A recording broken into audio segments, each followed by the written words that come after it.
আমরা সারাদিনের বেশিরভাগ সময় ফোনে নষ্ট করি। তো এই জেনারেশনটাকে দিয়ে আমরা বাইতুল মুকাদ্দাস জয় করতে পারবো না। তো এই মোবাইল ফোনগুলো আমাদের আচরণটাকে নষ্ট করে ফেলেছে। আমরা বুঝে ওঠার আগেই আমরা মোবাইলের মধ্যে আসক্ত হয়ে গেছি এবং আমাদের এই আসক্তির ফলে আমাদের সামাজিক যোগাযোগ মাধ্যম রক্ষা করতে গিয়ে আমরা অসামাজিক হয়ে গেছি। এটা আমাদের মস্তিষ্কটাকে নষ্ট করে ফেলেছে। যখন আমাদের হাতে কিতাব ছিল, তখন আমাদের দ্বারা দেশ এবং জাতি উম্মাহ খেদমত পেত। এখন আমাদের হাতে মোবাইল ফোন, আমরা সারাদিনের বেশিরভাগ সময় ফোনে নষ্ট করি। তো এই জেনারেশনটাকে দিয়ে আমরা বাইতুল মুকাদ্দাস জয় করতে পারবো না।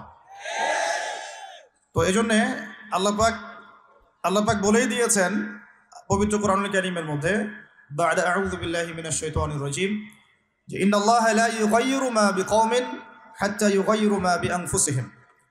আল্লাহ পাক কোনো কওম বা জাতির অবস্থা ততদিন পর্যন্ত বা ততক্ষণ পর্যন্ত পরিবর্তন করেন না যতক্ষণ পর্যন্ত না তারা নিজেরাই নিজেদের অবস্থা পরিবর্তনের চেষ্টা করে। আল্লাহ পাকের ওয়াজের উপর কোনো ওয়াজ আছে? আবার বলছি, আল্লাহ পাক বলেছেন আল্লাহ রাব্বুল আলামিন কোনো জাতির অবস্থা ততক্ষণ পরিবর্তন করেন না যতক্ষণ না নিজেরাই নিজেদের অবস্থা পরিবর্তনের চেষ্টা করে। আমরা কি আমাদের অবস্থা পরিবর্তনের চেষ্টা করতে চাই?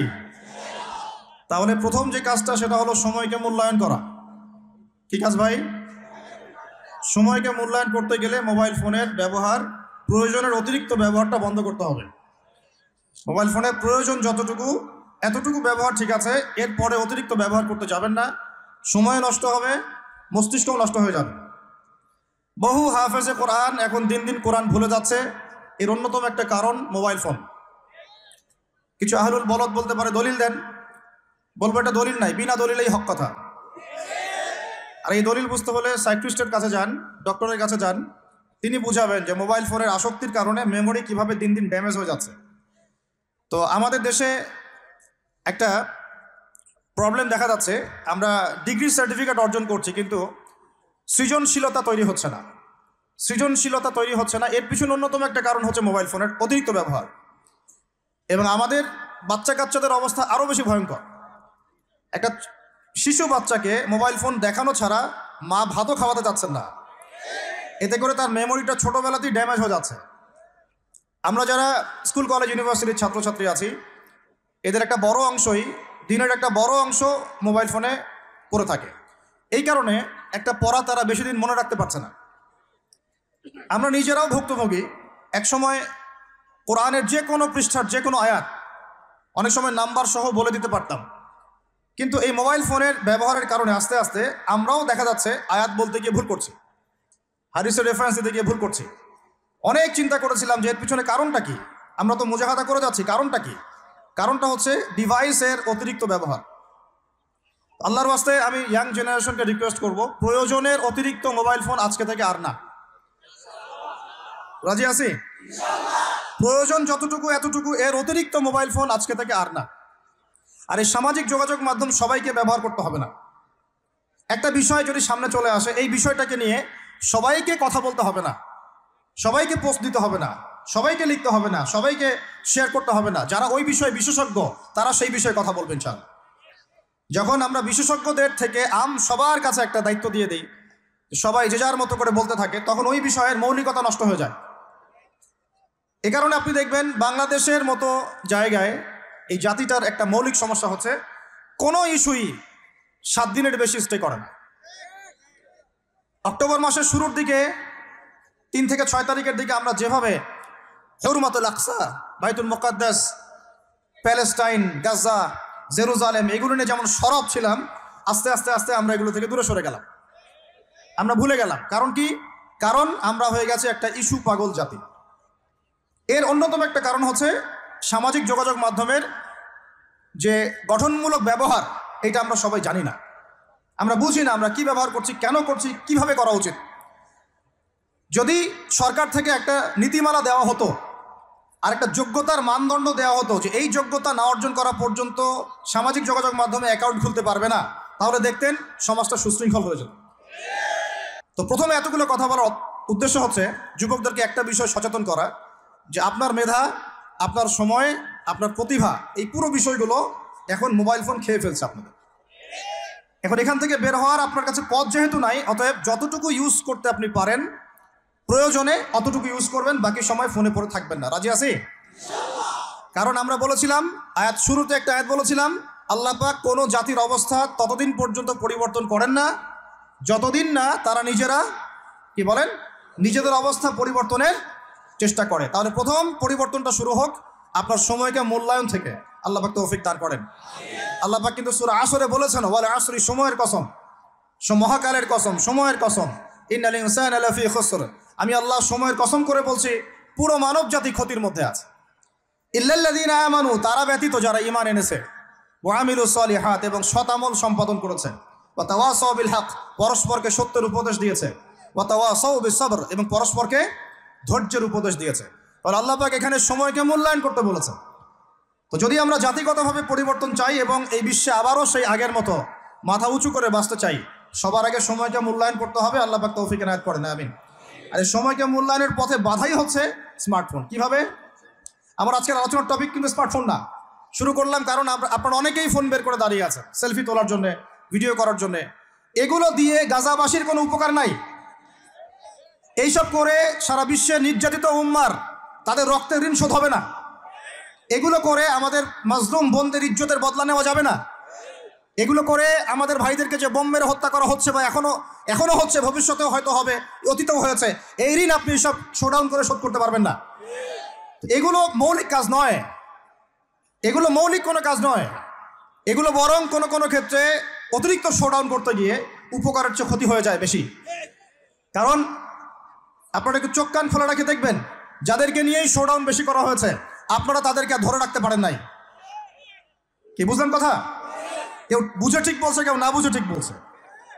যাদেরকে নিয়ে আপনারা বেশি বেশি শোডাউন করেছেন তাদেরকে আপনারা ধরে রাখতে পারেন নাই।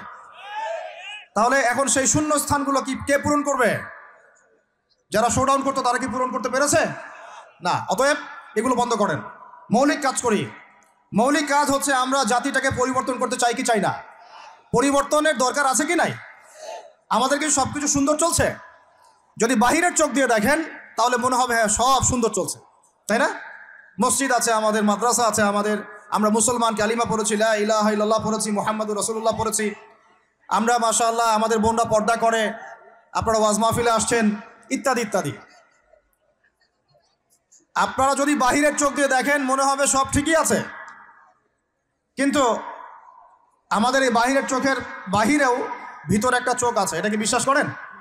বাহিরের চোখ দিয়ে যদি দেখেন তাহলে মনে হবে সব ঠিক আছে। কেমন? মসজিদ আছে, মাদ্রাসা আছে, আমাদের ওলামায়ে কেরাম আছেন, আমাদের ইসলামের বই পুস্তক লেখা হচ্ছে, আপনারা নামাজ পড়ছেন, কেউ কেউ যাকাত দিচ্ছে, আমাদের বোনরা পর্দা করছে, আমাদের ভাইরা ওয়াজ মাহফিলে আসছে, এভরিথিং ইজ গোয়িং ফাইন। আপনার কাছে এটা মনে হবে যে সব ঠিকই আছে, তাই না? থিংস আর অল রাইট, সব ঠিক আছে। কিন্তু ভিতরের চোখ দিয়ে দেখা শিখলে আপনি বুঝবেন যে এই সব ঠিকের অন্তরালে আসলে কিছুই ঠিক নাই। চাঁদপুরবাসী কেমন আছেন আপনারা? আলহামদুলিল্লাহ, আলহামদুলিল্লাহ আলা কুল্লি হাল। আলোচনা শুরু করতে যাই পবিত্র কোরআনুল কারীমের সূরাতুল আলে ইমরান এর 19 নম্বর আয়াত থেকে। আল্লাহ রাব্বুল আলামিন অত্র আয়াতে বলেছেন, বিসমিল্লাহির রহমানির রহিম, আল্লাহ পাক বলছেন, ইন্না দীনা ইনদাল্লাহিল ইসলাম। আল্লাহ রাব্বুল আলামিন দ্ব্যর্থহীন ঘোষণা করছেন যে নিঃসন্দেহে নিশ্চয়ই আল্লাহর কাছে একমাত্র গ্রহণযোগ্য দিন হচ্ছে ইসলাম। একই সূরার 85 নম্বর আয়াতে আল্লাহ পাক বলছেন, ওয়া মান ইয়াবতাগি গায়রাল ইসলামি দীনান ফালান ইউকবালা মিন। কোনো ব্যক্তি যদি ইসলাম ছাড়া অন্য কোনো দিন তালাশ করে তার কাছে কশ্চিনকালেও সেই আমল কবুল করা হবে না।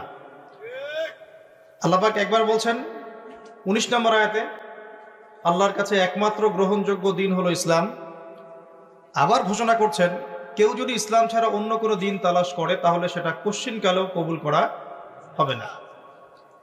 সমস্যাটা হচ্ছে এই দুইটা আয়াত মেনে চলতে আমাদের কোনো আপত্তি থাকে না। আপত্তি কোন জায়গায়? আপত্তি হচ্ছে দিন শব্দের ব্যাখ্যায়। কিছু মানুষ মনে করেন, এবং তাদের সংখ্যাও লক্ষ লক্ষ কোটি কোটি, তারা মনে করেন যে দিন মানে হচ্ছে কিছু কৃষ্টি কালচার, ইবাদত বন্দেগীর নাম। মানুষ এমনটা মনে করে দিন মানে হচ্ছে নামাজ, রোজা, হজ, জাকাত, তাসবিহ, তাহলিল, জিকির, আজগার। মানুষ এমনটা ভাবে। অনেকে তো এমনও ভাবে দিন মানে হচ্ছে প্রত্যেক জুমায় জুমায় নামাজ পড়া, রমজান মাসে রোজা রাখা, ঈদ করা, ঈদের নামাজ পড়া, জুমার নামাজ পড়া, এটা হচ্ছে দিন। আবার কিছু মানুষ মনে করেন যে দিন মানে ইবাদত বন্দেগী করা, কিন্তু অর্থনীতি, রাজনীতি, সমাজনীতি এগুলোতে আমরা যা ইচ্ছা তাই করতে পারি। এ কারণে দেখা যায় একজন ব্যক্তি মসজিদে গিয়ে পাক্কা মুসল্লি হয়ে যান, কপালে সেজদার দাগ পড়ে যায়, আবার অর্থনৈতিক জীবনে গিয়ে সেই ব্যক্তি আবার সুদখোর হয়ে থাকেন। দেখা যায় একজন ব্যক্তি মাশাআল্লাহ বছর বছর হজমরা করি, নামাজ কালাম মাশাআল্লাহ সব ভালো, পলিটিক্সে গিয়ে আমি আল্লাহ রাব্বুল আলামিনের বিধানের পরোয়া করি না। তো দিন এর ব্যাখ্যাটাকে বুঝতে হবে খুব ভালো করে। আল্লাহ পাক যে বললেন একমাত্র গ্রহণযোগ্য দিন হচ্ছে ইসলাম, এই দিন মানে 24 ঘন্টা দিন রাত নয়, যে 12 ঘন্টা ঘুমালাম আর 12 ঘন্টা জেগে থাকলাম, এই দিন রাতকে দিন বলা হচ্ছে না। আল কোরআনে দিন শব্দের দুটো অর্থ আছে। একটা হচ্ছে ওয়ামা আদরাকা মা ইয়াউমুদ্দিন, তুমি কি জানো ইয়াউমুদ্দিন কি? সুম্মা মা আদরাকা ইয়াউমুদ্দিন ওয়ামা সুম্মা মা আদরাকা মা ইয়াউমুদ্দিন, হে নবী আপনাকে আবারও বলছি, আপনি কি জানেন ইয়াউমুদ্দিন কি? দিনটা হচ্ছে ইয়াউমা লা তামলিকু নাফসুন লিনাফসিন শাইআ ওয়াল আমরু ইয়াউমাইযিন লিল্লাহ। কিয়ামতের দিন বোঝাচ্ছে এখানে দিন শব্দ দিয়ে। দিন হচ্ছে এমন একটা দিবস যেই দিবসে কোনো নফসের যাররা পরিমাণ উপকার করতে পারবে না। এটা একটা দিনের অর্থ কোরআনে আছে। আর একটা শব্দ এই একই বানানে, এই দিন শব্দের আরেকটা অর্থ হচ্ছে জীবন ব্যবস্থা। কি অর্থ? জীবন ব্যবস্থা। যখনই বলা হয় যে ইসলাম একটা দিন, দিন ইসলাম, যেটা কবরে প্রশ্ন করা হবে যে তোমার দিন কি, এই দিন মানে হচ্ছে জীবন ব্যবস্থা। এই দিন মানে 24 ঘন্টা দিন রাত নয়, অথবা কিয়ামতের দিবসও নয়। যখন বলা হবে তোমার দিন কি, তারাই উত্তর দিতে পারবেন ইনশাআল্লাহ তাআলা যারা পৃথিবীতে দিন ইসলামকে পরিপূর্ণরূপে গ্রহণ করেছে। আংশিক গ্রহণ নয়। আংশিক গ্রহণ আর পরিপূর্ণ গ্রহণ কি, একটা এক্সাম্পল দিলাম একটু আগে। ইবাদত বন্দেগীতে আপনি পাক্কা মুসল্লি মাশাআল্লাহ, অর্থনৈতিক জীবনে গিয়ে সুদ খাচ্ছেন, ঘুষ খাচ্ছেন, দুর্নীতি করছেন, অন্যের সম্পদ আত্মসাৎ করছেন, মাপে কম দিচ্ছেন, মজুদদারিতা করছেন, বাজারে কৃত্রিম সংকট তৈরি করছেন, মানুষকে ঠকাচ্ছেন। এই যে ঘটনাগুলো কি ঘটছে না সমাজে? তো এক্ষেত্রে আপনি আংশিক দিন ফলো করছেন, আপনি পরিপূর্ণ দিন এখনো ফলো করতে পারছেন না। একইভাবে আপনি তাহাজ্জুদ গুজার মাশাআল্লাহ, কিন্তু পরিবারের সন্তানরা কেউ নামাজ পড়ে না, মা বোনরা কেউ পর্দা করছে না, পরিবারে হালাল রিজিক নাই, পরিবার ইসলামিক সংস্কৃতি বা কালচার নাই, ইসলামের চর্চা নাই, যে যার মতো দুনিয়া পূজায় ব্যস্ত আছে। এটাও কিন্তু পারিবারিক জীবনে দিন পালন হয় নাই। পলিটিক্সে গিয়ে আপনি মাশাআল্লাহ, এটা এখন সিজন আসছে, এখন বহু মানুষ শহীদও হবে। আর কি শহীদ হবে না, তাই না? এক ব্যক্তি রাসূল সাল্লাল্লাহু আলাইহি ওয়াসাল্লামকে এসে জিজ্ঞাসা করেছিলেন যে ইয়া রাসূলুল্লাহ আইয়ু রাজুলিন শাহীদ, কোন ব্যক্তি শহীদ? নবী সাল্লাল্লাহু আলাইহি ওয়াসাল্লাম বলছেন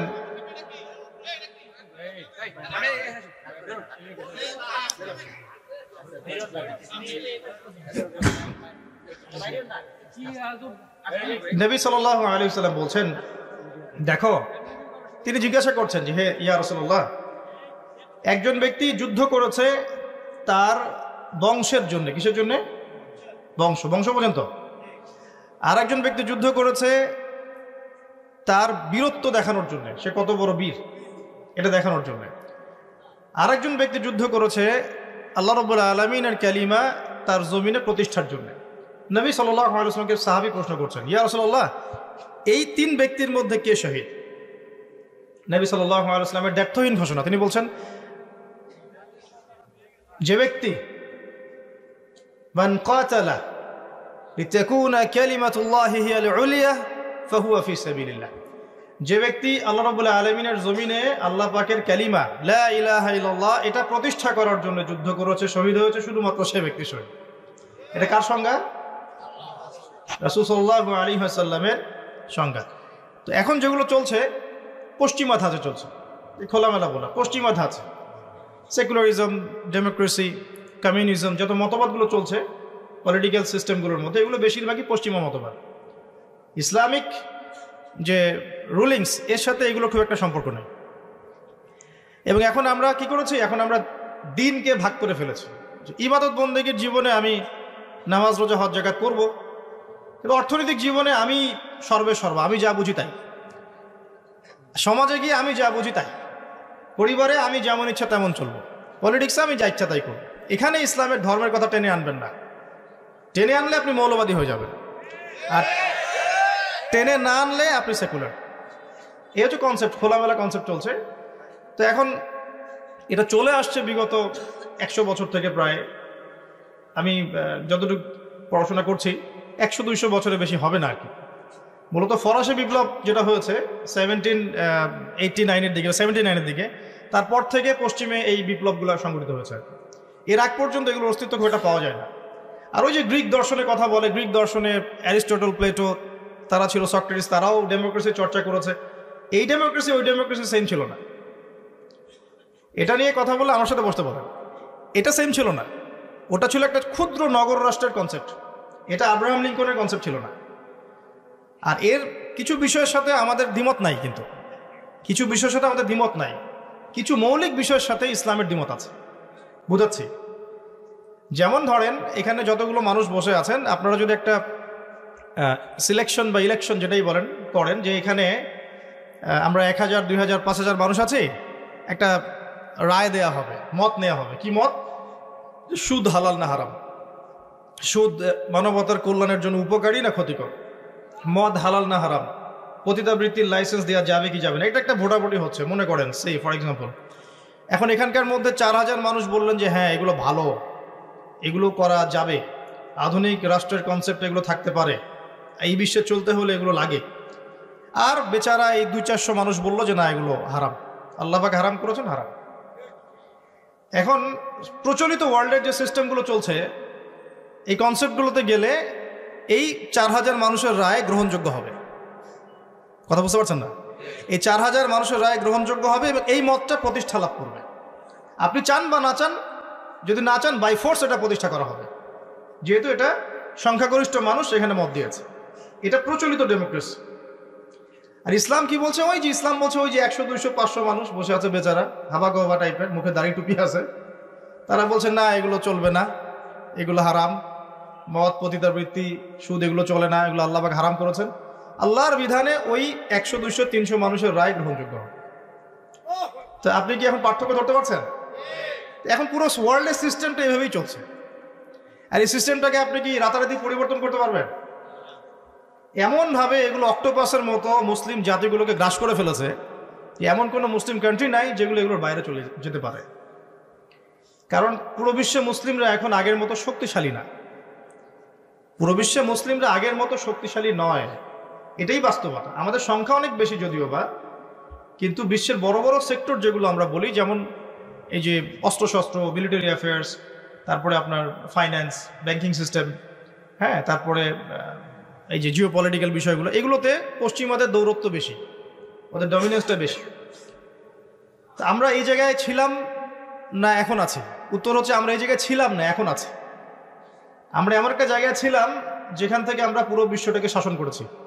বিগত প্রায় রাসূল সাল্লাল্লাহু আলাইহি ওয়াসাল্লামের ইন্তেকালের পর থেকেও যদি ধরি, তাও প্রায় 1200 বছর। কত বছর? প্রায় 1200 বছর। শেষের এই 200-250-300 বছর আপনি দেখছেন পরিস্থিতি ভিন্ন। তো দিন বুঝাতে গিয়ে এই জায়গায় এসেছি যে প্রথমে একটা কনসেপ্ট ক্লিয়ার করতে হবে।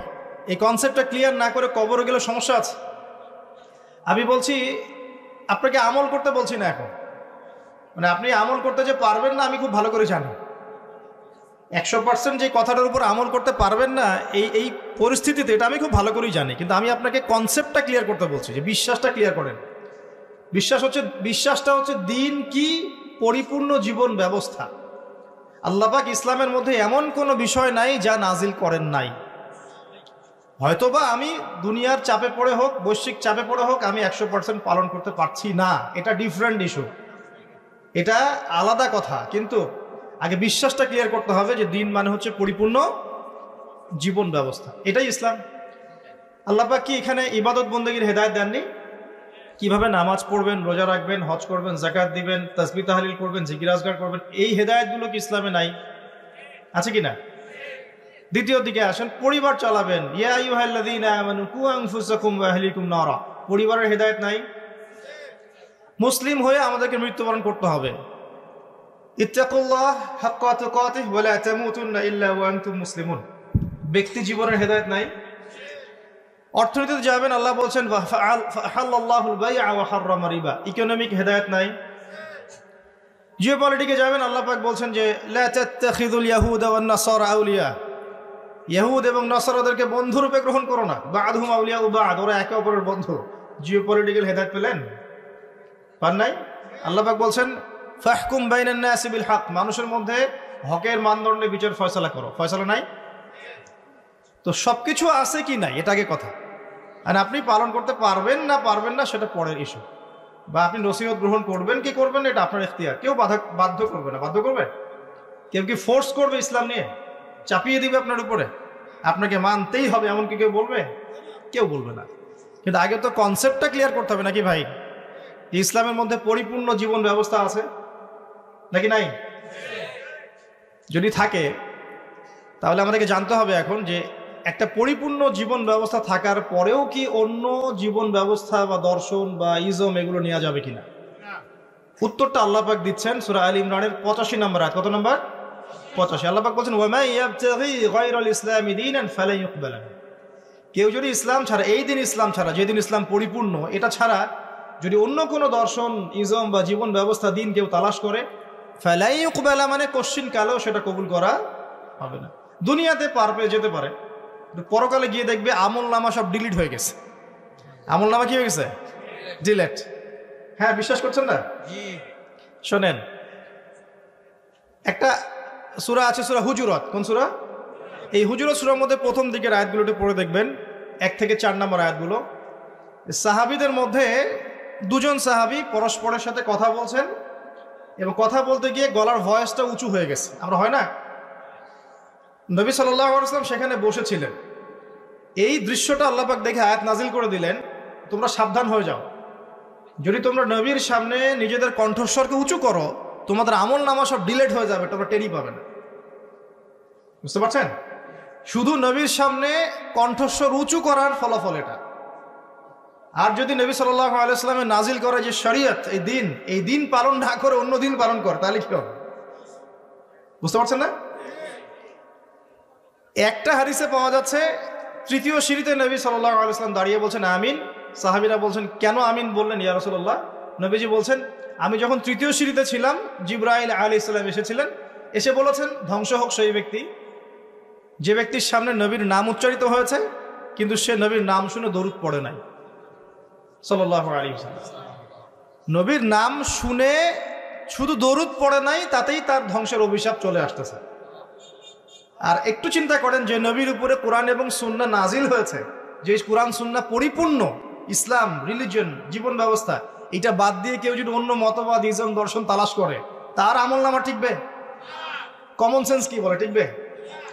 দেখেন, কমন সেন্সের অভাব থাকলে মানুষ কি করে।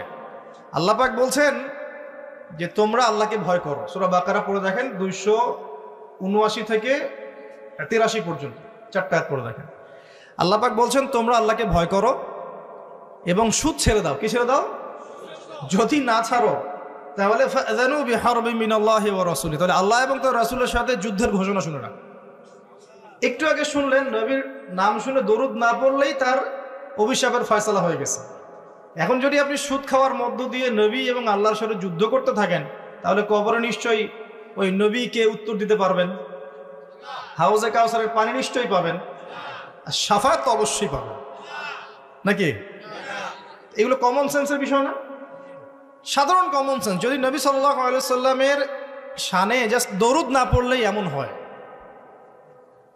তার কথা সাল্লাল্লাহু আলাইহি ওয়াসাল্লাম তার কণ্ঠস্বরের উপরে গলার ভয়েস উঁচু করলেই এমন ধমক চলে আসে, তাহলে সেই নবীর সুন্নত, সেই নবী রেখে যাওয়া দিন ইসলাম, মানে কোরআন এবং সুন্নাহর বাইরে গিয়ে চললে পরকালে আমি পার পাবো, চিন্তা করাটা বোকামি না? এখন যখন আল্লাহ পাক বলছেন যে এখানে আমি সমস্ত বিষয় ব্যাখ্যা করেছি, কোরআন এবং হাদিসে আমি সমস্ত বিষয় ব্যাখ্যা করেছি, এটা দলিল কোরআনে আছে, এমনি এমনি বলছি না কোনো কথাই। সূরা কাহাফ খুলে দেখেন 54 নম্বর আয়াত, আল্লাহ পাক বলছেন যে ওয়ালাকাদ সাররাফনা ফি হাযাল কুরআনি লিন-নাস মিন কুল্লি মাসাল, আমি এই কোরআনের মধ্যে মানব জাতির জন্য, শুধু মুসলিমদের জন্য না, মানব জাতির জন্য সমস্ত বিষয় ব্যাখ্যা করেছে। আর কিছু লাগবে? দলিল দরকার আছে? এই একই আয়াত সূরা বনী ইসরাঈলের মধ্যেও আছে, একই আয়াত। তো আল্লাহ বলছেন একমাত্র গ্রহণযোগ্য দিন আল্লাহর কাছে কোনটা বলেন? ইসলাম। ইসলাম মানে কি? শান্তি, আত্মসমর্পণ। ইসলাম মানে কি? আল্লাহর সামনে আত্মসমর্পণের মাধ্যমে শান্তি অর্জন করা। কেমন করে? দলিল দিচ্ছে, ইব্রাহিম আলাইহিস সালাম ওই স্ত্রীকে রেখে আসছেন কোথায় বলেন? কাবা ঘরের পাশে, মনে আছে? খাবার নাই, পানিও নাই, আল্লাহ পাক বলছেন রেখে আসতে, রেখে আসলেন। ইব্রাহিম আলাইহিস সালাম কি প্রশ্ন করেছিলেন কেন করব আল্লাহ? এর পিছনে বিজ্ঞান কি? এই হুকুমের পিছনে দর্শন যুক্তি কি? তিনি কি প্রশ্ন করেছেন? আল্লাহ পাক বলছেন তোমার সন্তানকে জবাই করতে হবে। সন্তানকে ডেকে বলছেন ইন্নী আরা ফিল মানামি আন্নী আসবাহুক, আমি স্বপ্নে দেখেছি আমি তোমাকে জবাই করছি, ফানদুর মাযা তারা, তোমার রায় কি আমাকে বলো। ইব্রাহিম আলাইহিস সালামকে জিজ্ঞাসা করেছেন আল্লাহ এই হুকুমের পিছনে দর্শন যুক্তি বিজ্ঞান কি? একটা মাসুম বাচ্চাকে কেন হত্যা করব? কেন বেচারাকে জবাই করব? একটা প্রশ্ন করেছেন? ইব্রাহিম সম্পর্কে আল্লাহ পাক কি বলছেন? সূরা বাকারায় চলে আসেন। আল্লাহ পাক বলছেন ইব্রাহিম তাকে যখনই কোনো বিষয়ের আদেশ করা হয়েছে, যখনই ইয ক্বালা লাহু রাব্বুহু আসলিম, যখনই তার রব তাকে বলেছেন আসলিম মানে আত্মসমর্পণ করো, ক্বালা আসলামতু লিরাব্বিল আলামিন, তিনি বলেছেন আমি জগৎসমূহের প্রতিপালক আল্লাহর সামনে আত্মসমর্পণ করলাম। একটা প্রশ্নও করেন নাই, এই যে ইসলাম, এই যে মুসলিম। আর ইব্রাহিম আলাইহিস সালামই এই জাতির নাম করেছেন কি? করেন নাই? এবার মিলাতে পারছেন? ইব্রাহিমের মতো মুসলিম হতে হলে তো সামি'না ওয়া আতা'না, মানে শুনলাম মানলাম, ব্যাস এতটুকু। এখন আল্লাহ পাক বলছেন দিনটা পরিপূর্ণ, আল্লাহ বলছেন যে এই দিন ছাড়া অন্য দিন গ্রহণযোগ্য হবে না, আল্লাহ বলছেন যে তার সামনে আত্মসমর্পণ করতে, আত্মসমর্পণ করলে পরে আপনি শান্তি পাবেন ইনশাআল্লাহ। এর নাম ইসলাম মানে শান্তি। ইসলাম মানে ওই শান্তি নয়, এই বলে কিছু মানুষ ইসলামে শুধু শুধু সৎ কাজের আদেশ, ফজিলত আর ফজিলত বলতে হবে। শুধু কি মানে ফজিলত বলাই কাজ ইসলামের? মানে সৎ কাজের আদেশ করাটাই ইসলাম, অসৎ কাজে নিষেধ করতে হবে না? সৎ কাজে আদেশ করলে তো কেউ কখনো জেল ছুলি ফাঁসির শিকার হতো না, হতো? সারা জীবন যদি ফজিলতের বয়ান করতে থাকি, সুবহানাল্লাহ বললে এত নেকি হয়, আলহামদুলিল্লাহ বললে এত নেকি হয়, আল্লাহু আকবার বললে এত নেকি হয়, কোনো বাধা বিপত্তি আসবে নাকি? আপনার নামে সমালোচনা হবে নাকি?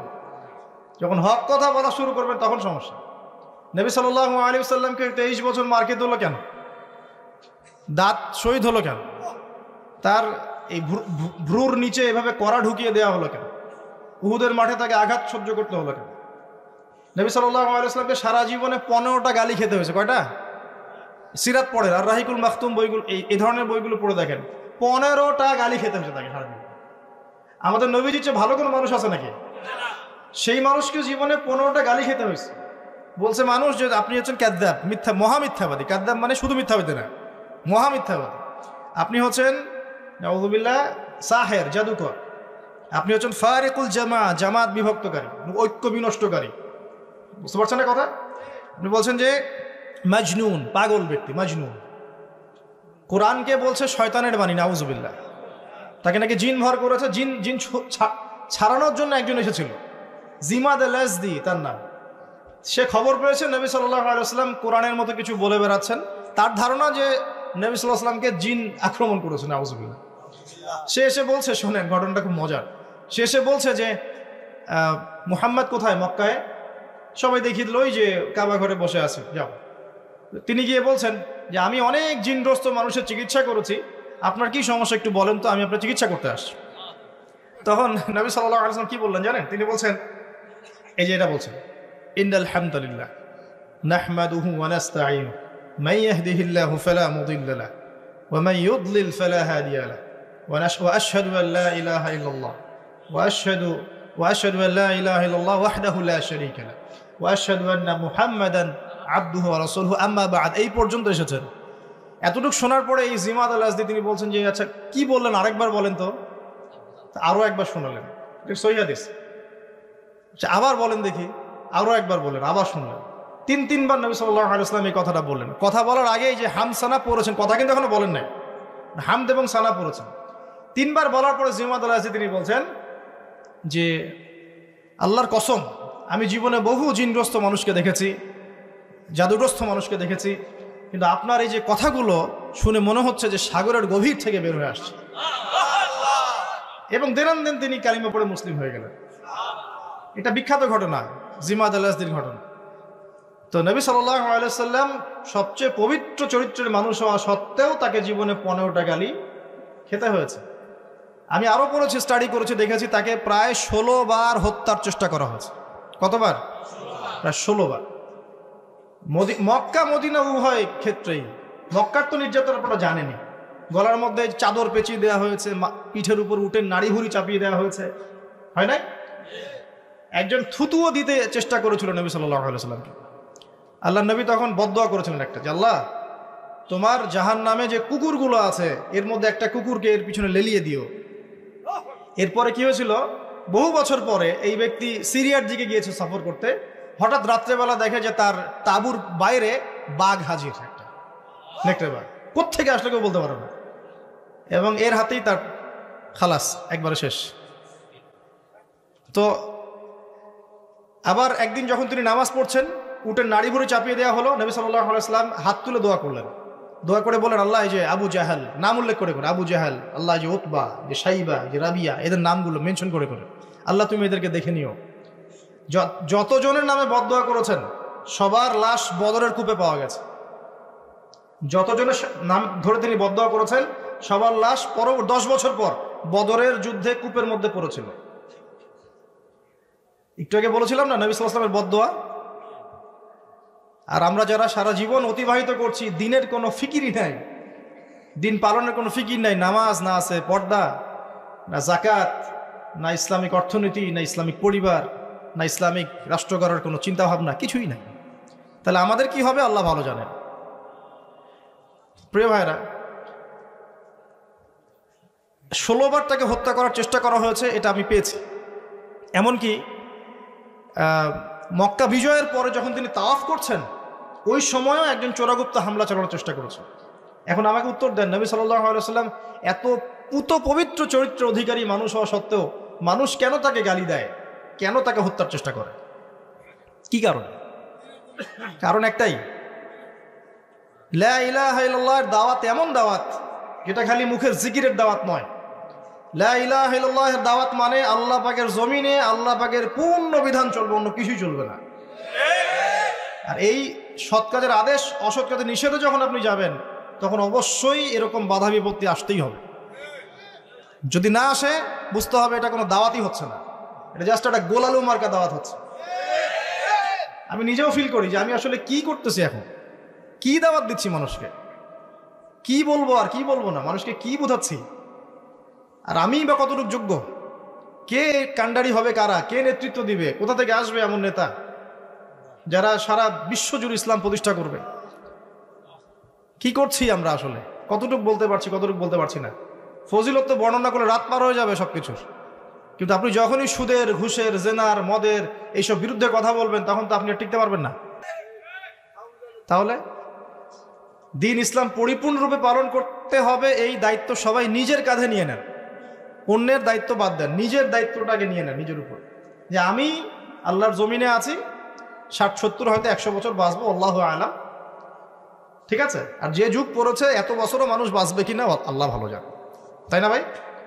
এই কিছুদিন আগে করোনা এসেছিল, এক ধোয়ায় কতগুলো মানুষকে ধুয়ে দিল না, ধুয়ে দেয় নাই? জি,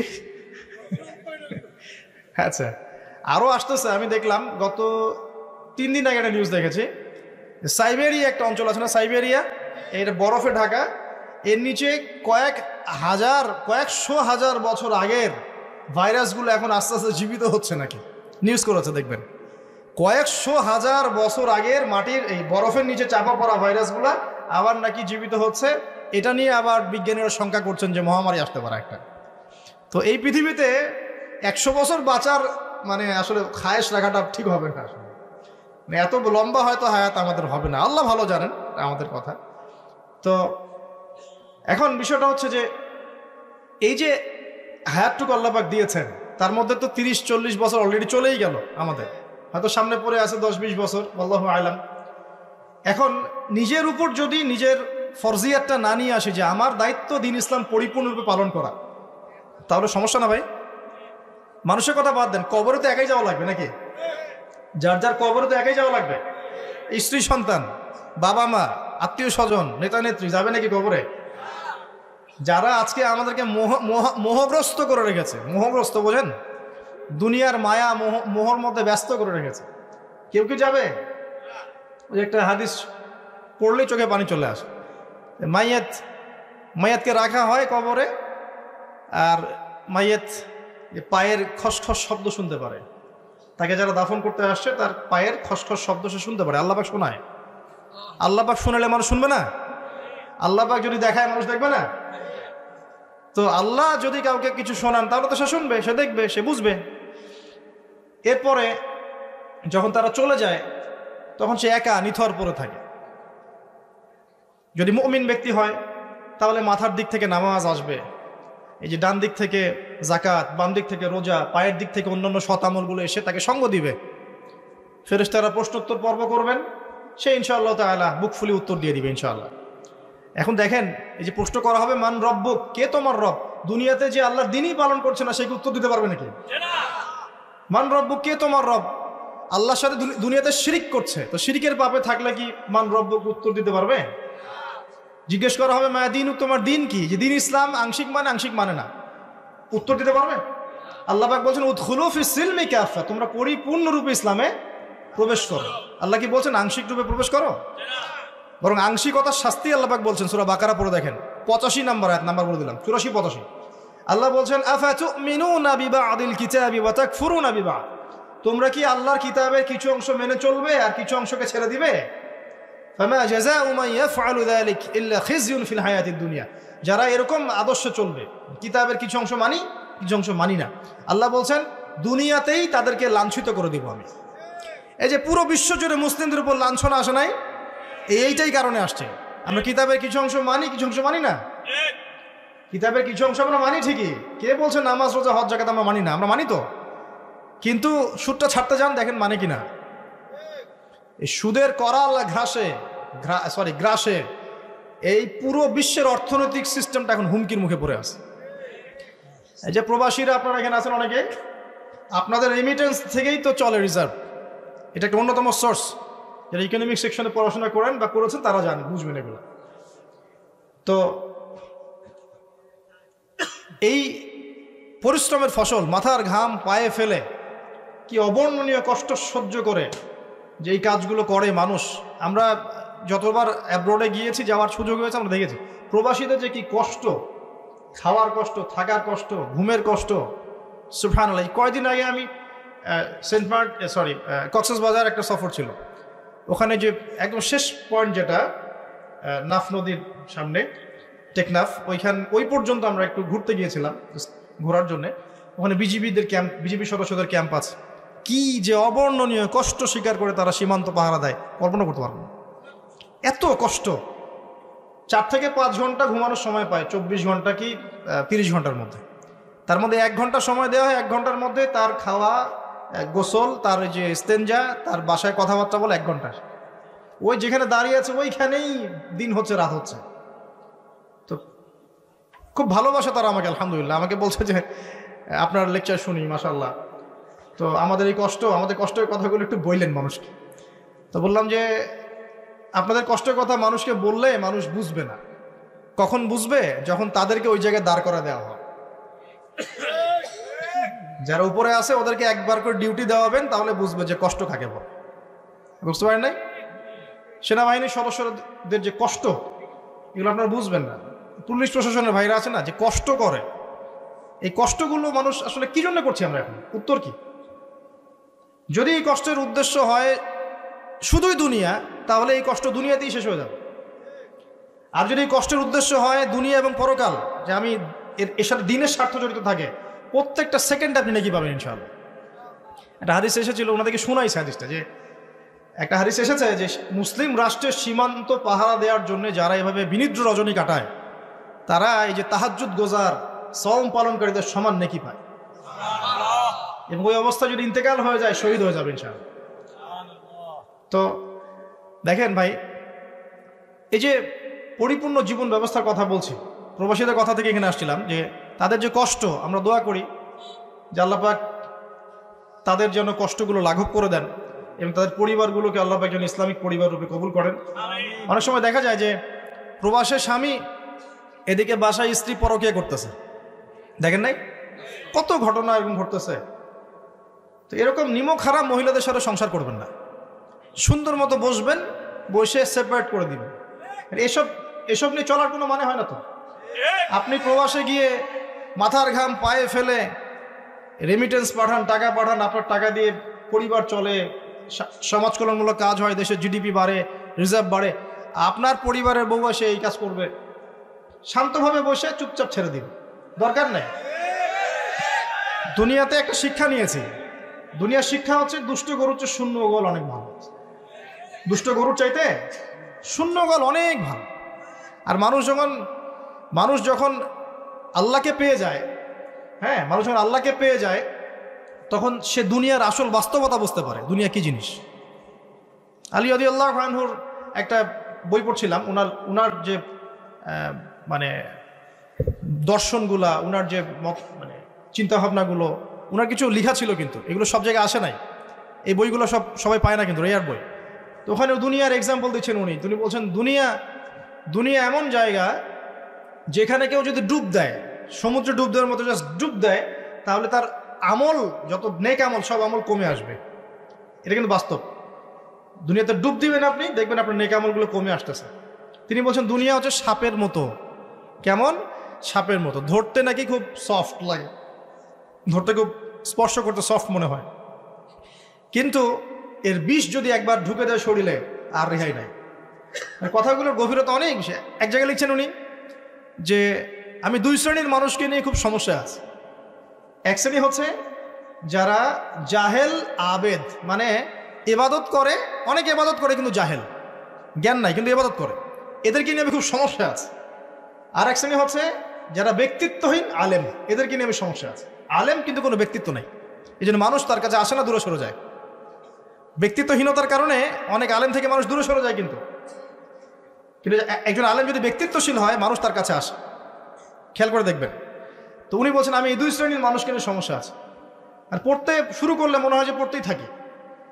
বলছেন যে আমি অনেক জায়গায় ঘুরলাম, অনেক কিছু দেখলাম, শুনলাম, বুঝলাম, শেষে গিয়ে বুঝলাম যে মানুষ শুধু স্বার্থের জন্যই মানুষের কাছে থাকে।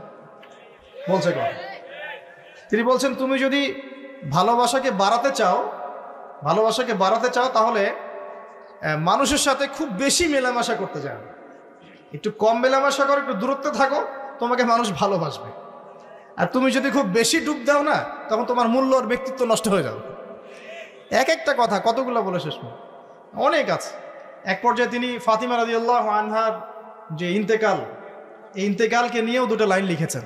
এই লাইনগুলো পড়তে গিয়ে চোখ দিয়ে পানি চলে আসছে। তিনি বলছেন তোমাকে কতদিন দেখি না, কতদিন ছুঁয়ে দেখি না, কতদিন তোমার কাছে যাই না। সবাই বলে তুমি আমার থেকে দূরে, কিন্তু সত্যি কথা হচ্ছে তুমি আমার কলিজার ভিতরে আছো। এমন করে লিখেছেন ফাতিমা রাদিয়াল্লাহু আনহা সম্পর্কে। হে আমার প্রিয়তমা, তোমাকে কতদিন দেখি না, তোমার চেহারা কতদিন দেখি না, তোমাকে কতদিন ছুঁইতে পারি না। হ্যাঁ, সবাই বলে তুমি আমার থেকে দূরে চলে গেছো, কিন্তু আমি জানি তুমি আমার কলিজার বক্ষ পিঞ্জরে আছো, লিখেছে কবিতা। তো আপনারা একটু পড়াশোনা করবেন। স্পেশালি আমি আপনাদের এনকারেজ করি যে চার খলিফার জীবনী অবশ্যই পড়বেন, চার খলিফার জীবনী পড়বেন, সাহাবীদের জীবনী পড়বেন, তারা কিভাবে দিন শিখেছেন, বুঝেছেন, পালন করেছেন, প্রচার করেছেন, দিনের জন্য কত ত্যাগ স্বীকার করেছেন, এগুলো পড়বেন। আমি খুব রিকোয়েস্ট করি আপনাদেরকে যে আপনারা ইতিহাস পড়বেন। রাসূল সাল্লাল্লাহু আলাইহি ওয়াসাল্লামের জীবনী থেকে শুরু করে একদম অটোমান এম্পায়ার পর্যন্ত ইতিহাসগুলো পড়ে দেখেন, কিভাবে ইসলাম আজকে এই জায়গায় আসছে আপনি চিন্তাই করতে পারবেন না। কত চড়াই উতরাই পেরিয়ে যে ইসলাম আজকে এই জায়গায় আসছে আপনি চিন্তাই করতে পারবেন না। প্রিয় ভাইয়েরা, আমাদের নবীজি সবচেয়ে ভালো মানুষ হওয়া সত্ত্বেও তাকে কিন্তু গালি খেতে হয়েছে এবং হত্যার চেষ্টাও করা হয়েছে।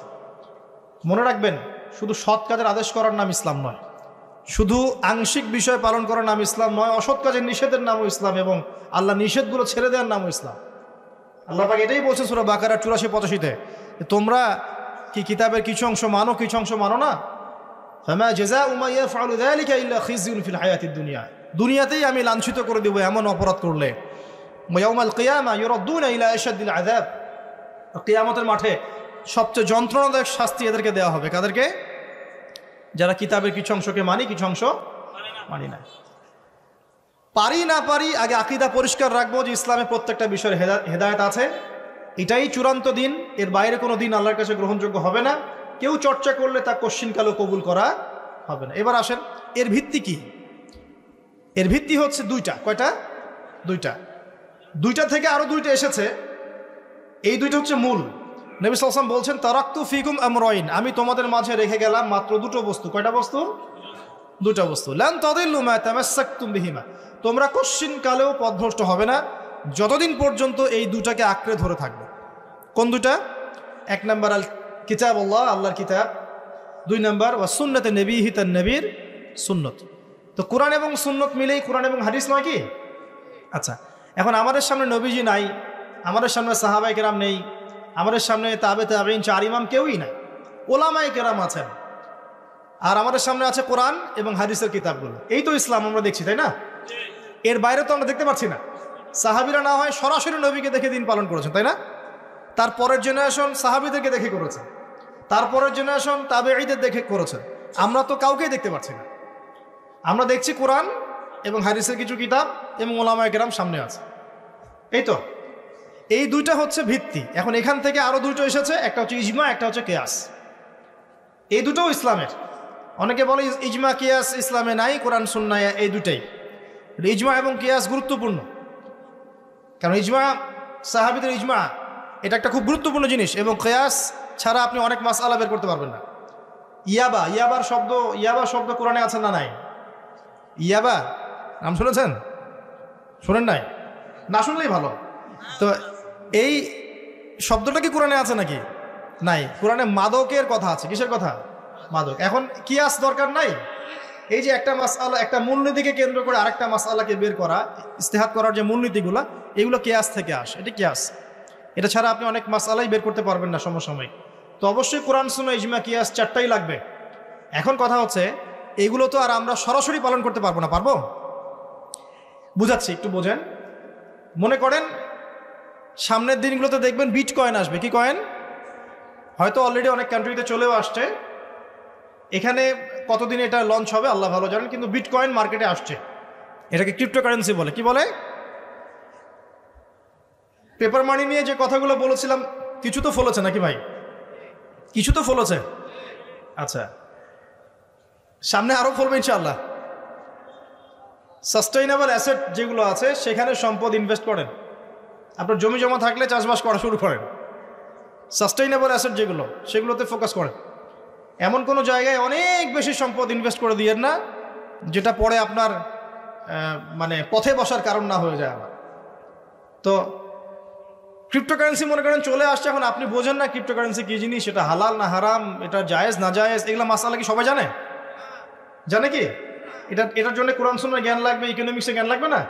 পড়াশোনা লাগবে। এখন সরাসরি কোরআন এবং হাদিসের বইগুলো চর্চা করে আপনি কি এর সমাধান বের করতে পারবেন কি না? পারবেন? আপনার কি সেই জ্ঞান আছে, যোগ্যতা আছে? আর সেই যোগ্যতা কি সবার আছে? অল্প কিছু মানুষের থাকতে পারে, যারা ওলামায়ে কেরাম, তাদের এই যোগ্যতা, তাদের মধ্যেও হয়তো কিছু মানুষের নাও থাকতে পারে না, কিন্তু বরেণ্য ওলামায়ে কেরাম যারা, তাদের মাঝে এগুলো থাকবে ইনশাআল্লাহ। এখন আপনি কি করবেন? কোরআন সুন্নাহকে পালন করার স্বার্থে ওলামায়ে কেরামের দ্বারস্থ হবেন এবং তাদের কাছে মাসলা মাসাইলগুলো জেনে নেবেন। তাহলে আপনি একা একা চর্চা করে বিভ্রান্ত হওয়ার সুযোগ থাকবে না। এই বিষয়টা খেয়াল রাখবেন। এখন নতুন কিছু ফিতনা আসছে যে কিছু মানুষ, সবাই না, অল্প কিছু মানুষ কোরআন সুন্নাহ নিজে নিজে পড়াশোনা করেই সব কিছুর সমাধান বের করতে চাচ্ছে। এটা ঠিক না। সব কিছুর সমাধান বের করতে হলে মুস্তাহিদ হতে হবে, আর সবাই মুস্তাহিদ হতে পারবে না। সবাই কি আবু হানিফা রাহিমাহুল্লাহ হতে পারবে নাকি? সবাই কি ইমাম শাফিঈ হবে নাকি? সবাই কি আহমদ বিন হাম্বল হতে পারবে? সবাই কি ইমাম মালিক হতে পারবে? পারবে না। অতএব জ্ঞান চর্চার স্বার্থে, দিন পালনের স্বার্থেই ওলামায়ে কেরামের দ্বারস্থ হতে হবে, হকপন্থী ওলামায়ে কেরাম। এমন ওলামায়ে কেরামের কাছে আবার যায় না যার সকালে চা খাওয়ার সময় একটা ফতোয়া থাকে, বিকেলবেলা একটা মাইর খায়, রাত্রে ফতোয়া আবার উল্টা যায়। এই জায়গায় আবার যায় না, তাহলে সমস্যা। ঠিক আছে? তো আল্লাহ পাক আমাদের বরেণ্য ওলামায়ে কেরামদেরকে হেফাজত করুন, দোয়া করি, এবং তাদের নেক হায়াতে বরকত দান করুন, এবং তাদের মাধ্যমে দিনের আরো বড় বড় খেদমত আঞ্জাম দেওয়ার তৌফিক আল্লাহ পাক দান করুন। এবং যুব সমাজকে রিকোয়েস্ট করবো, আপনারা ডিটাচড হয়ে থাকবেন না, ওলামায়ে কেরাম থেকে ডিটাচড হয়ে আপনারা দিন পালন করতে যাবেন না, তাদের সাথে সম্পর্ক রেখেই দিন পালন করবেন ইনশাআল্লাহ তাআলা। আল্লাহ সহজ করুক। এখন এই ভিত্তি পেয়ে গেলাম, এবার শেষ করার আগে আমি মূলনীতিগুলো বলে শেষ করছি। এই মূলনীতি কি ইসলামের? শোনেন, এই জায়গাটা একটু ভালো করে শোনেন। নবী সাল্লাল্লাহু আলাইহি ওয়াসাল্লাম বসে আছেন মসজিদে, একজন ব্যক্তি আসলেন, ব্যক্তির গায়ে ধবধবে সাদা জামা, চুলগুলো কুচকুচে কালো, এবং তাকে মদিনার কেউ চিনে না। লা ইউরা আলাইহি আসারুস সাফর, তার গায়ে সফরের কোনো চিহ্ন দেখা যাচ্ছে না। তিনি আসলেন, এসে নবী সাল্লাল্লাহু আলাইহি ওয়াসাল্লামের হাঁটুর সাথে হাঁটু লাগিয়ে দিয়ে বসে পড়লেন। বসে নবীজিকে 4টা প্রশ্ন করলেন। কয়টা প্রশ্ন? 4টা। তার মধ্যে প্রথমটা হচ্ছে আখবিরনি আনিল ইসলাম, হে মুহাম্মদ সাল্লাল্লাহু আলাইহি ওয়াসাল্লাম, আমাকে ইসলাম সম্পর্কে বলো, যে ইসলাম কি, ইসলাম কি জিনিস, ইসলামের ব্যাখ্যা কি, সংজ্ঞা কি? নবীজি বলছেন সাল্লাল্লাহু আলাইহি ওয়াসাল্লাম, আর ইসলাম হচ্ছে আন তাশহাদা লা ইলাহা ইল্লাল্লাহ, তুমি সাক্ষ্য দিবে যে আল্লাহ ছাড়া কোনো ইলাহ নাই, ওয়া আন্না মুহাম্মাদান আবদুহু ওয়া রাসূলুহু, এবং মুহাম্মদ সাল্লাল্লাহু আলাইহি ওয়াসাল্লাম আল্লাহর বান্দা এবং রাসূল। এটা 1 নাম্বার ইসলামের ভিত্তি। এটা নাম্বার 1 হলো কালিমা। কালিমার মধ্যে 2টা অংশ। কয়টা অংশ? একটা হচ্ছে লা ইলাহা ইল্লাল্লাহ, মানে আল্লাহ পাকের তাওহীদ ছাড়া অন্য কোনো কিছু চলবে না। 2 নাম্বার হচ্ছে মুহাম্মদুর রাসূলুল্লাহ, মানে নবীর সুন্নাত ছাড়া অন্য কোনো সুন্নাত চলবে না। সিম্পল। লা ইলাহা ইল্লাল্লাহ মানে আল্লাহ ছাড়া কিছুই নাই, মানে আল্লাহ ছাড়া কোনো রিজিক দাতা নাই, কোনো পালনকর্তা নাই, কোনো সন্তান দাতা নাই, কোনো জীবন দাতা নাই, কোনো মৃত্যু দাতা নাই, কোনো বিধান দাতা নাই, আল্লাহ ছাড়া কিছুই নাই। মানে আল্লাহ পাকেই সব, আল্লাহ থেকে সব হয়। নাকি অন্য কোনো ইলাহ আছে? আস্তাগফিরুল্লাহ, অন্য কোনো ইলাহ আছে? নাই। তো এটা হচ্ছে শিরক মুক্ত তাওহীদের স্টেটমেন্ট। লা ইলাহা ইল্লাল্লাহ মানে শিরক মুক্ত তাওহীদ। শুধু এটা মুখের জিকির না, পালন করে দেখাতে হবে। যদি ইবাদত বন্দেগীতে আপনি আল্লাহর দাসত্ব করেন, সেজদা দেন, আল্লাহকে সেজদা দেন, ইবাদতে লা ইলাহা ইল্লাল্লাহ ঠিক আছে, অর্থনীতিতে গিয়ে আপনি সুদ খাচ্ছেন, আল্লাহর বিধান মানছেন না, ওখানে লা ইলাহা ইল্লাল্লাহ ঠিক নাই। বুঝাতে পারছি না? জীবনের সব ক্ষেত্রেই লা ইলাহা ইল্লাল্লাহ আনতে হবে, তারপরে তো হবে লা ইলাহা ইল্লাল্লাহর কায়েম, নাহলে তো হইল না কিছু। 2 নাম্বার মুহাম্মদ রাসূলুল্লাহ মানে আপনি অন্যের মন করা কোনো আদর্শ, দর্শন, সুন্নত ফলো করতে পারবেন না। আপনাকে মুহাম্মদ সাল্লাল্লাহু আলাইহি ওয়াসাল্লামকেই রোল মডেল মানতে হবে। এর নাম মুহাম্মদ রাসূলুল্লাহ। যদি কেউ মুহাম্মদ রাসূলুল্লাহ বলে অন্য কাউকে তার আদর্শ মেনে চলে, তাহলে মুহাম্মদ রাসূলুল্লাহ কেটে গেছে। এখানেও একই কথা, নামাজে দাঁড়িয়েছেন রাসূলের মতো নামাজ পড়ছেন মাশাআল্লাহ, রোজা করছেন রাসূলের মতো, হজ উমরা সব রাসূলের তরিকায় হচ্ছে, তাসবিহ তাহলিল সব রাসূলের তরিকা হচ্ছে, অর্থনীতিতে গিয়ে রাসূলের তরিকা চলে না, তাহলে এখানে আর মুহাম্মদ রাসূলুল্লাহ থাকলো না। আমি মনে হয় বুঝাতে পারছি না। মানে জীবনের সব ক্ষেত্রেই লা ইলাহা ইল্লাল্লাহ মুহাম্মদুর রাসূলুল্লাহ থাকতে হবে, শুধু একটা অংশে নয়। এটা 1 নাম্বার। 2 ওয়ান তুকিমাস সালাহ, এবং যখন তুমি সালাত কায়েম করবে, ইসলামের 2 নম্বর পিলার কি? সালাত কায়েম করা। সালাতের বিষয়ে জাস্ট 2টো হাদিস বলে দিই আমি, তাহলে আপনার যথেষ্ট হবে ইনশাআল্লাহ। একটা হাদিসে নবীজি বলছেন, মান তারাকা সালাতান মুতাআম্মিদান ফাকাদ কাফার, কেউ যদি ইচ্ছাকৃতভাবে নামাজকে ছেড়ে দেয়, সে ব্যক্তি কিন্তু কুফরি করলো। কি করলো? আমরা যারা নামাজ পড়ছি না, আমরা কিন্তু কুফরির মধ্যে আছি। মুয়াজ বিন জাবাল রাদিয়াল্লাহু আনহু নবীজি বলছেন, মান তারাকা সালাতান মুতাআম্মিদান ফাকাদ বারিআত মিন জিম্মাতিল্লাহ, কেউ যদি নামাজ ছেড়ে দেয়, ফরজ নামাজ তার উপর ছেড়ে দেয়, ত্যাগ করে, সে ব্যক্তি আল্লাহর জিম্মাদারি থেকে মুক্ত হয়ে গেল। আল্লাহর জিম্মাদারি নাই তার উপরে, আল্লাহ পাকের কোনো রেসপন্সিবিলিটি নাই তার উপরে, আর আল্লাহ ছেড়ে দিয়েছেন তাকে, যাও। একটা হাদিস আছে, বাইনা রাজুলি ওয়া বাইনা শিরকি ওয়াল কুফরি তারকুস সালাহ, একজন আল্লাহর বান্দা আর একজন কাফের মুশরিকের মাঝে পার্থক্যই নামাজ। নামাজ নাই, ইসলাম নাই। শুধু আইওয়াশ শোডাউন দিয়ে কিচ্ছু হবে না ভাই, 5 ওয়াক্ত নামাজ আগে ঠিকঠাক মতো পড়তে হবে। পড়তে হবে না ভাই? আমাদের যুব সমাজ এখন রাত 3:30টায় খেলা দেখতে ওঠে, তাহাজ্জুদে ওঠার সুযোগ হচ্ছে না, ফুরসত হচ্ছে না। 3:30 4টা হলেও উঠতে হবে, অ্যালার্ম দিয়ে রাখবে। আর্জেন্টিনার খেলা আছে, কিন্তু আর 1 ঘন্টা পরে ফজরের নামাজ, ওই খেলা দেখি ঘুম, ফজরের নামাজ না। এই যে ঢাকায় দেখলেন না, ছবি দেখলে মনে হয় একটা তিল পরিমাণ জায়গা নেই মানুষের দাঁড়ানোর, পর্দার সামনে একটা তিল পরিমাণ জায়গা নেই মানুষের দাঁড়ানোর। হই হুল্লা করতেছে, নাচছে গাচ্ছে, স্মোক করতেছে, ড্রিঙ্কস করতেছে। মিডিয়া এগুলোকে প্রমোটও করতেছে। মিডিয়া প্রমোট করতেছে মানে কি, মিডিয়া দেখাচ্ছে মানে বিশ্ব কত ভালো আছে এখন, কত সুখ আমাদের, হ্যাঁ আমাদের সুখী সুখ, খালি সুখে সমৃদ্ধ জীবন যেমন করতেছে, খেলা দেখতেছে, নাচতেছে নাকি। অথচ দেখেন ইকোনমিক সেকশনের কি অবস্থা, দেখেন দেখেন কি অবস্থা দেশ। এই যে আমাদের সমাজের, যুব সমাজের নৈতিকতার অবস্থাগুলো দেখেন, ধর্ষণের হার দেখেন, জেনার হার দেখেন, মাদকাসক্ত মানুষদের হার দেখেন, কত হারে মানুষ মাদক খাচ্ছে, পরকীয়ার হার দেখেন, ব্লু ফিল্মসের হার দেখেন। ওদের ভাবখানে এমন যে খুব সুখ আমার জীবনে, খেলো আর খেলো। খেলার দলিল তো কোরআনে আছে তো, হ্যাঁ আল্লাহ পাক বলছেন এই দুনিয়ার জীবনটা হচ্ছে খেল তামাশার ধোঁকা। খেলার দলিলও কোরআনে তো আছে, ওমা হাযিহিল হায়াতু দুনিয়া ইল্লা মাতাউল গুরুর, এরকম একটা আয়াত আছে সূরা হাদীদের মধ্যে। আল্লাহ পাক আছে, আল্লাহ পাক বলেছেন যে ই'লামু, তোমরা জেনে রাখো, আন্নামাল হায়াতু দুনিয়া লাইবু ওয়া লাহু, তোমরা জেনে রাখো যে এই দুনিয়ার, পুরো দুনিয়ার জীবনটাই খেলা, খেল তামাশা। ওয়া লাহু, ঠাট্টা, হাসি ঠাট্টা, মানে এটা কি বলে বাংলা দিয়ে, ভ্রম, ভ্রম, মায়া মোহ ভ্রম। তোমরা জেনে রাখো দুনিয়ার জীবনটা খেলা, খেল তামাশা, ভ্রম, মিছে মায়া। ই'লামু আন্নামাল হায়াতু দুনিয়া লাইবু ওয়া লাহু ওয়া যিনাতু ওয়া তাফাখুরুম বাইনাকুম ওয়া তাকাসুর, এবং দুনিয়ার জীবন হচ্ছে একে অপরের সাথে প্রাচুর্যের প্রতিযোগিতা। এগুলা আল্লাহ পাক বলছেন। তো খেলার দলিল তো কোরআনেও পাওয়া যাচ্ছে না? দুনিয়ার জীবনটাকে আল্লাহ বলছেন ওমা হাযিহিল হায়াতু দুনিয়া ইল্লা মাতাউল গুরুর, পুরো দুনিয়ার জীবনটাই হচ্ছে মাতাউল গুরুর, প্রতারণা, ধোঁকা, মরিচিকা ছাড়া কিছুই না। আর প্রমোট করা হয় যে বিউটি কন্টেস্ট হচ্ছে, মনে হচ্ছে কত সুখ আমাদের, হ্যাঁ মেয়েরা একদম অর্ধনগ্ন নগ্ন হয়ে ফ্যাশন শো করছে, প্রমোট করছে, দেখো এগুলো সবাই কি সুন্দর জিনিস, কত সুখ, কত সুখে আছি আমরা। খেলতেছে মানুষ, দেখো ব্রাজিল আর্জেন্টিনা খেলা হচ্ছে, কত সাপোর্টার, কত সুখ, কত মজা, কত লাজ্জাত দুনিয়াতে। হ্যাঁ মানে কি প্রমোট করতেছে দেখেন।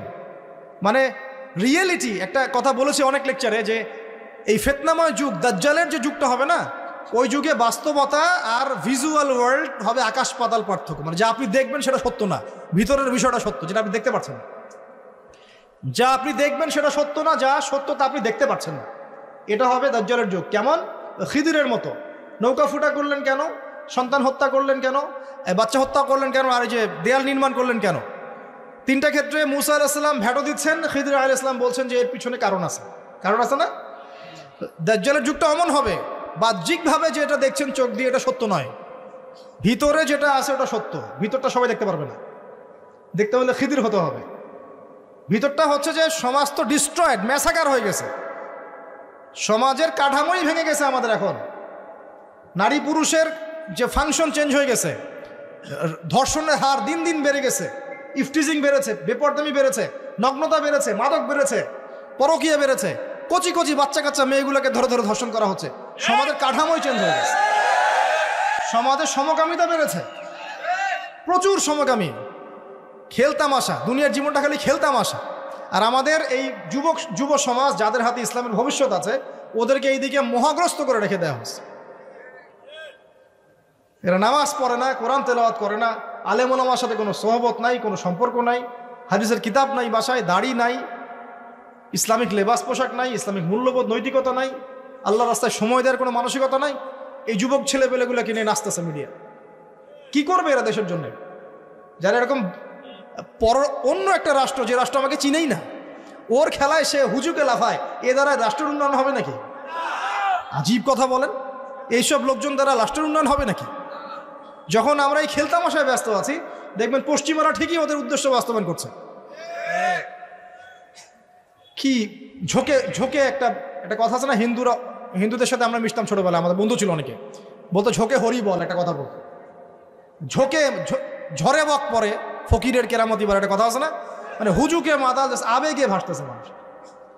কি আশ্চর্য একটা অবস্থা, কি আশ্চর্য। মানে এত সুখে আছি আমরা, এতই সুখ, খাবার, পানি, বাসস্থান, বেকারত্ব, কত সমস্যা নিয়ে ভুগতেছি আমরা। এতই সুখ যে বিশ্বকাপে নাচতে হবে আমাদেরকে। আবার এটাকে মুসলিম কান্ট্রির মধ্য দিয়ে জায়েজ করে নেওয়ার একটা পায়তারা চলছে এখন। আয়োজন করেছে এক মুসলিম কান্ট্রি, খেলেছে আর এক মুসলিম কান্ট্রি। হ্যাঁ, এখন এটাকে দলিল নিয়ে এসে এটাকে জায়েজ করার একটা টেন্ডেন্সি চলছে এখন, ফাইজলামি শুরু করছে।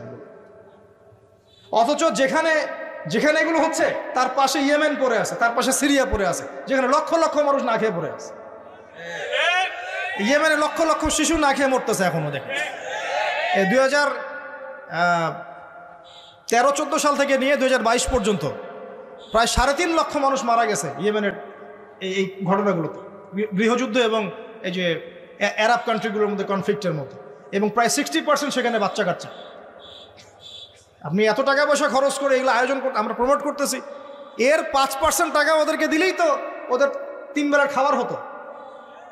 সিরিয়ার মানুষগুলোকে দেখেন গিয়ে, ওখানে তো ওটা রঙ্গমঞ্চ হয়ে গেছে, মানে যে যার স্বার্থ এখানে ঢুকে। ওখানে ইসরায়েলও ঢুকছে, আমেরিকাও ঢুকছে, তুরস্কও ঢুকতেছে, ওখানে আগে রাশিয়া ছিল, ওখানে বাশার আল আসাদ সরকার, সব মিলে জগা খিচুড়ি অবস্থা একটা। মানুষের মানবতা, জীবনযাত্রা নাই, জীবনের কোনো মূল্য সেখানে নাই। প্রচুর মানুষ, ছোট ছোট ছেলে পেলে দেখবেন না খেয়ে ওখানে মারা, উদ্বাস্তুর মতো তাঁবুর নিচে জীবনযাপন করে। এগুলো দেখেন না চোখ দিয়ে? ওখানে একটা খেলা, হুদাই একটা খেলা নিয়ে এত লাফালাফি করতেছে, পাশে এতগুলো মানুষ না খেয়ে মারা যায়, কোনো খবর নাই। নিজে ভরপেট খাই, প্রতিবেশী অনাহারে থাকে, মুমিন হবে? কিসের ইসলাম ফলো করতেছি আমরা আসলে?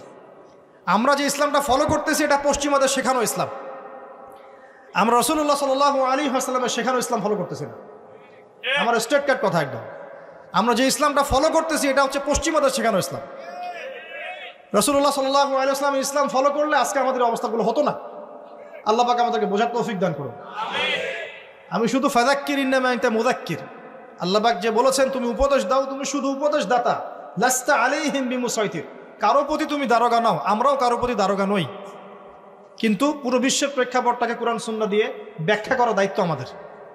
কেউ গ্রহণ করলে করবে, না করলে করবে না। তার কবরে সে যাবে, আমার কবরে আমি যাব, সিম্পল, শেষ। এটা সত্যটা স্পষ্ট করতে হবে। প্রিয় ভাইয়েরা, পরিপূর্ণ দিন পালন করে যুবকদেরকে বলবো, দেখুন শেষ করার আগে বলে দেই, নামাজ ছাইরেন না, লা ইলাহা ইল্লাল্লাহর উপর থাকেন, মুহাম্মদুর রাসূলুল্লাহ, নামাজ ছাইরেন না। আপনার উপরে অনেক দায়িত্ব আছে, উম্মতে মুহাম্মাদির অনেক জিম্মাদারি আপনার কাঁধে আছে। নিজেকে চিনতে শেখেন। আপনি 8-10টা বিধর্মীদের মতো নন, আপনি একজন মুসলিম যুবক, আপনার উপরে অনেক দায়িত্ব আছে। আপনাকে আল্লাহ পাক ওই খেলায় বাঁশি বাজানো আর রং তামাশা করার জন্য সৃষ্টি করেন নাই। আর এই বিষয়ে আমি আপনার চেয়ে একটু হলেও বেশি বুঝবো, কারণ আমরা জানি এর ভিতরের গল্পগুলো কি। এখানে বড় একটা জুয়া থাকে, জুয়া, এখানে পুরো বড় একটা বিজনেস এবং জুয়া থাকে, যেটা আপনারা বুঝবেন না। তো এই জন্য আপনাদেরকে আল্লাহ পাক সৃষ্টি করেন নাই। নিজেকে চিনতে শেখেন। আপনি কে? আয়নার সামনে দাঁড়ান। আপনি একজন মুসলিম যুবক, আপনার অনেক দায়িত্ব আছে। আল্লাহ পাক আপনাকে অনেক দায়িত্ব দিয়ে পৃথিবীতে পাঠিয়েছেন। জ্ঞান অর্জন করেন, আলেম ওলামার কাছে সোহবতে থাকেন, কানেকশনে থাকেন, বইপত্র পড়াশোনা করেন, আমল বাড়িয়ে দেন, হালাল রিজিক খান, পরিবারের আদর্শ ঠিক করার চেষ্টা করেন, সমাজের কল্যাণে কিছু করার চেষ্টা করেন, সমাজ কল্যাণমূলক কিছু কাজ করার চেষ্টা করেন। আল্লাহ পাক তৌফিক এনায়েত করুন। উম্মতের জন্য কিছু করেন। উম্মতের জন্য করার মানুষ এখন খুব বেশি নাই, কিন্তু এখন সেই যুগ না যে যুগে উমর রাদিয়াল্লাহু আনহু যুগ চলছে এবং সারা বিশ্বে মুসলিমরা একদম দাপটের সাথে জীবনযাপন করছে। এখন সেই যুগ না, তো সবার দায়িত্ব আছে। তো নিজেকে চিনতে শেখেন প্রিয় ভাই। আল্লাহ পাক তৌফিক এনায়েত করুন। এরপরে যাকাতের কথা আছে। যাকাত ইসলামিক অর্থনীতির ভিত্তি। যাকাত যখন ফরজ হয়ে যাবে অবশ্যই আমরা দেওয়ার চেষ্টা করবো ইনশাআল্লাহ তাআলা। রমজান মাসে সাওমের কথা আছে। রমজান মাস সামনেই আসছে, মার্চ মাসে ইনশাআল্লাহ। রমজান আসার আগেই কোরআন পুরো একদম তেলাওয়াত করা শিখে নেবেন। পুরো রমজানে কোরআন তেলাওয়াত চলবে ইনশাআল্লাহ। আল্লাহ তৌফিক দান করুন। এবং শেষে আছে হজ। যদি আপনি সামর্থ্যবান হন তখন হজ করবেন। আর হজের মূল চেতনাই হচ্ছে কিন্তু ইব্রাহিমী চেতনা। এই যে আপনি কাবা ঘর দেখছেন, সাই করছেন, হ্যাঁ, আরাফার মাঠ, এই জামজাম কূপ, এই যে মাকাম ইব্রাহিম, সবগুলো কোন পরিবারের সাথে সম্পৃক্ত? ইব্রাহিম আলাইহিস সালামের সাথে। এই যে তাওহীদপন্থী মানুষ, যিনি ছিলেন মুসলিম, যাকে আল্লাহ পাক বলছেন ইয ক্বালা লাহু রাব্বুহু আসলিম, যখনই আল্লাহ পাক বলছেন আত্মসমর্পণ করো, ক্বালা আসলামতু লিরাব্বিল আলামিন, তিনি বলেছেন আমি জগৎ সমূহের প্রতিপালকের কাছে আত্মসমর্পণ করলাম।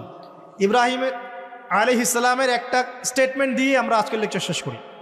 আমরা এই পৃথিবীতে থাকবো অল্প কয়েকদিন, আমাদের এখানে উদ্দেশ্য আছে থাকার, আমাদের উপর দায়িত্ব আছে, আমাদের হাতে কোরআন সুন্নাহ আছে, ওলামায়ে কেরাম আছেন। ইসলাম পালন করব, বুঝবো, ছড়াবো, প্রচার করব এবং প্রতিষ্ঠার চেষ্টা করব। এবং প্রত্যেকটা কাজের মূল পিছনের গল্পটা থাকবে এই একটা। সবসময় মাথা রাখবেন, ইন্না সলাতি ওয়া নুসুকি ওয়া মাহইয়ায়া ওয়া মামাতি লিল্লাহি রাব্বিল আলামিন। নিশ্চয়ই আমার সালাত, আমার স্যাক্রিফাইস, আমার যত কুরবানি, আমার জীবন, আমার মরণ সবকিছু কার জন্যে? আল্লাহ পাক আমাদের সবার সালাত, স্যাক্রিফাইস, জীবন, মরণকে আল্লাহর পথে কবুল করুন, আমিন। আজকের মতো এখানে শেষ করছি। সুবহানাকাল্লাহুম্মা ওয়া বিহামদিকা আশহাদু আল্লা ইলাহা ইল্লা আনতা আস্তাগফিরুকা ওয়া আতুবু ইলাইক। আসসালামু আলাইকুম।